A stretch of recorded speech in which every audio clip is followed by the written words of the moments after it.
Welcome back to Wrestling World. Today we'll be discussing what's going on with Braun Strowman, Paul Wight's reveal about his final WWE appearance, and much more.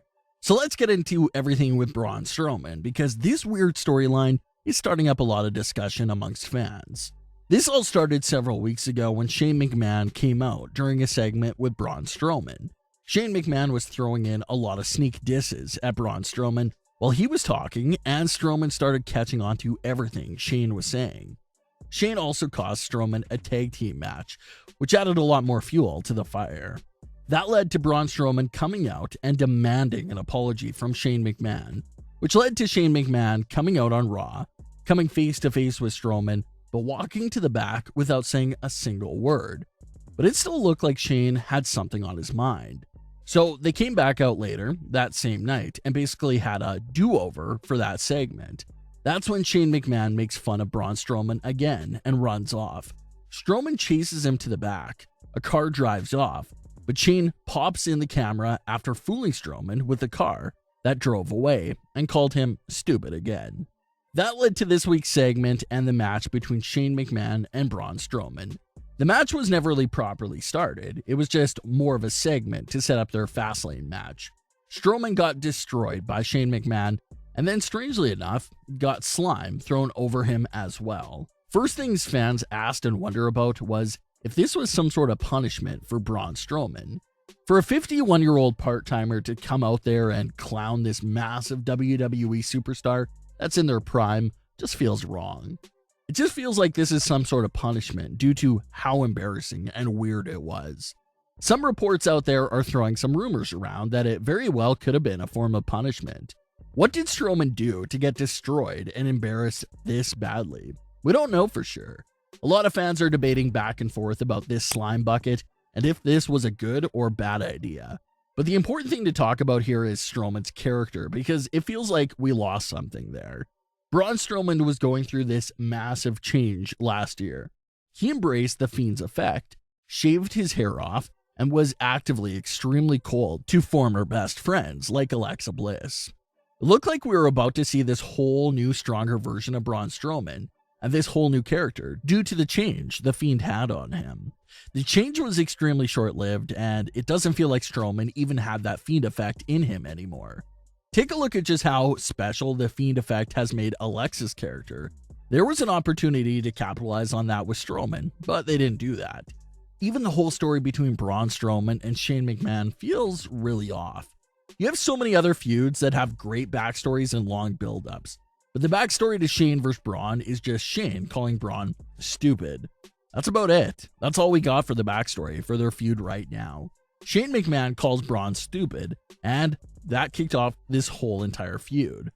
So it's definitely lacking some deeper storytelling here, but maybe that's what the slime was for, to give Strowman more of a reason to really go after Shane.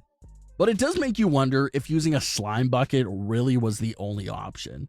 Obviously, they have a match at Fastlane, but it seems like that match won't go according to plan either, and their match will be pushed back to WrestleMania. But are you enjoying this feud between Braun Strowman vs. Shane McMahon right now, and do you think that was a punishment? Speaking of superstars getting embarrassed on Raw, that brings us to Paul Wight, formerly known as The Big Show, opening up about his final embarrassing Raw segment. When Big Show first signed with AEW, reports were looking at the final WWE appearance as one of the reasons why he had to leave WWE. And judging by this recent comment on Talk is Jericho, those reports seem to be true. Big Show had this to say when speaking about that final WWE appearance. The last Raw I did was absolutely horrendous. I was going through contract negotiations then. Sometimes when you're going through contract negotiations with them, sometimes, for the lack of a better term, they will make things a little bit more awkward, difficult to prove a point. It's part of the psychology of the game. They wanted Randy Orton to pie face me into a chair, which is basically he would push me in the face and knock me down, and then I'm just supposed to sit there in the chair and take it. I'm like, well, he's not going to shove me. No disrespect to Randy, but Randy knows he couldn't do it if I didn't want him to. To do something, yeah, Randy can put his hand on my chest and I'll sit down because I'm not going to fight Randy because he's trying to get in my head. You can always do that story, even though it's the wrong story to tell, with me. If Randy put his hands on me, in all seriousness, a giant should have knocked him the hell out in the hallway. That would have been good business. But then to go to the ring and sit on the ramp on the stage with Hogan and Flair and Booker and a lot of Hall of Fame and legends out there, they are really trying to shove me down the road. So that's some interesting insight to what was going on behind the scenes. According to Paul Wight, he was in contract negotiations with WWE at the time, and he feels like they used that segment to send him a message and make things even more difficult for him.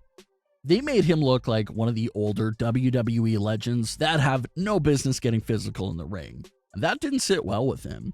That's when he made the call to AEW and dropped the WWE negotiations. Big Show also revealed that Vince McMahon even called him and congratulated him after the AEW news. So there's no bad feelings there, but it's still interesting to know what was going on there with that final segment. Speaking of WWE losing a big talent, that's what reports claim is going on with popular backstage WWE journalist Charly Caruso. Charly Caruso has been in the WWE since the summer of 2016 and quickly has become one of WWE's most popular backstage journalists and even had a lot of success in the hosting role as well. So much success that even ESPN started to gain interest in Charly. It was the same thing with Renee Young. She was thriving in WWE and caught the attention of other platforms like ESPN.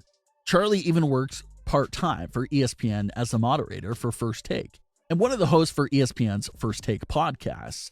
But WWE has been bringing in several new journalists on Raw, and Charly hasn't been seen in weeks. There's a lot of rumors circulating. Of course, no one knows which is true. They're just rumors for the time being, but we'll go over them. First report claims that Charly has been taken off of television for being late on several occasions for Raw interviews with big stars like Randy Orton and Sheamus. Charly Caruso, who was on Raw Talk all the time with R-Truth, has now been replaced with Kevin Patrick. So that's another red flag that something must be going on. Other reports claim that Charly's contract is coming up, so that could be another reason why. Maybe they're preparing for life after Charly if she decides not to extend her contract. Charly is amazingly gifted. That's why she had all the success in WWE, and that's why she's continuing to have success in ESPN. Obviously, leaving WWE won't be the end of the world for Charly because it frees up even more time for her ESPN work. But the loss of Charly in WWE would be huge. The loss of Renee Young was huge last year, but we still had Charly Caruso and Kayla Braxton to step up and fill those shoes. But with Charly gone too, that would definitely sting for WWE. But what are your thoughts on today's stories? Leave your comments. Don't forget to subscribe with all notifications on and leave a like if you enjoyed. Thanks for watching, guys.